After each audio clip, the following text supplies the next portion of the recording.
नमस्कार, किस्से वाला मैं लाया संजय है कुमार। दास्तान हिंदुस्तान और किस्सा दुनिया जहां।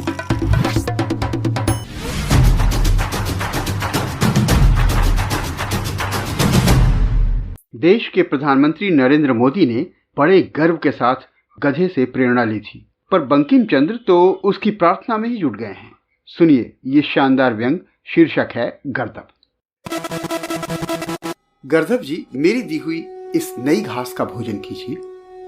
गोवत्स आदि के अगम्य स्थानों से यह नवल सिंचित और सुगंधित तृणों के अग्रभाग बड़े यत्न से ले आया हूँ। आप अपनी सुंदर मुखमंडल में इन्हें ले मुक्तान्वित दांतों से कतरने की कृपा कीजिए। हे महाभागे, आपकी पूजा करने की इच्छा हुई है, क्योंकि आप ही सर्वत्र विराजमान हैं। अतएव हे विश्वव्यापी, मेरी पूजा ग्रहण कीजिए। मैं पूज्य व्यक्ति के अनुसंधान में देश विदेश घूम आया, पर सब जगह आपको ही पाया। सब आपकी ही पूजा करते हैं, इसलिए हे लंबकर्ण, मेरी भी पूजा ग्रहण कीजिए। हे गर्दभ महाराज, कौन कहता है कि आपके पद छोटे हैं? यहाँ वहाँ चारों ओर तो आपके ही बड़े पद दिखाई देते हैं। आप ऊंचे आसन पर बैठकर घास के बड़े बड़े पूला चखते हैं और खुशामदी आपको घेर कर आपके कानों की बड़ाई करते रहते हैं। आप ही विचारासन पर बैठकर अपने दोनों लंबे कान इधर उधर घुमाते हैं। इनकी अथाह कंदराओं को देखकर वकील नामधारी कवि नाना प्रकार का काव्य रस इसमें डालते हैं।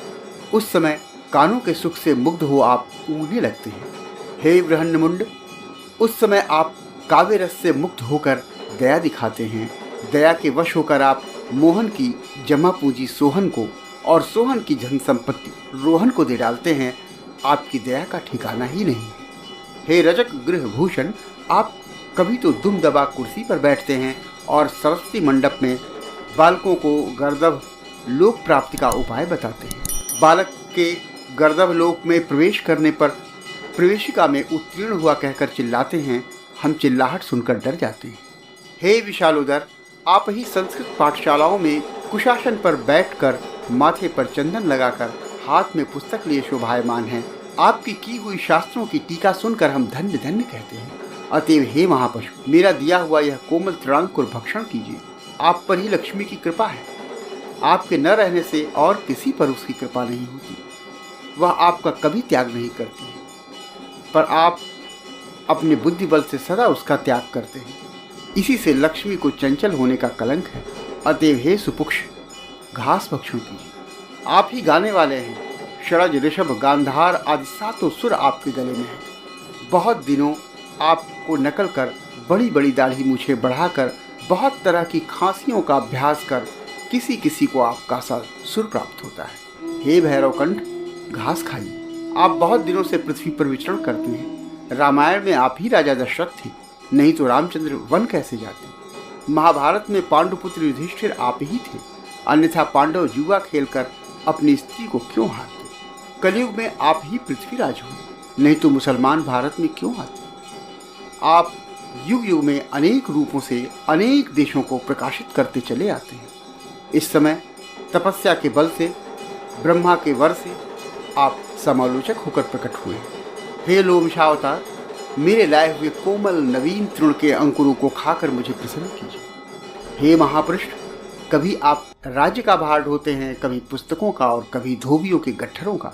हे लोमश, कौन सा बोझ भारी है मुझे बता दीजिए। आप कभी घास खाते हैं, कभी लठ खाते हैं, कभी ग्रंथकारों का सिर खाते हैं। हे लोमश, इनमें कौन मीठा है बता दीजिए। हे सुंदर, आपका रूप देखकर मैं मोहित हो गया हूँ। जब आप पेड़ के नीचे खड़े हो वर्षा के जल से स्नान करते हैं, दोनों कान खड़े कर मुखचंद नीचा कर लेते हैं, कभी आंखें बंद करते कभी खोलते हैं और आपकी पीठ तथा गर्दन से वसुधारा चलती है, तब आप बड़े सुंदर दिखाई देते हैं। हे लोक मनमोहन, लीजिए थोड़ी सी घास आरोगिए। विधाता ने आपको तेज नहीं दिया, इसी से आप शांत हैं। वेग नहीं दिया, इसी से सुधीर हैं। बुद्धि नहीं दी, इसी से आप विद्वान हैं। और बोझ लादे बिना खाना नहीं मिलता, इसी से आप परोपकारी हैं। मैं आपका यश गाता हूँ, आप घास खाकर मुझे सुखी कीजिए। हे गर्दभ महाराज, आपकी जय हो, सदा ही जय। किस्से वाला।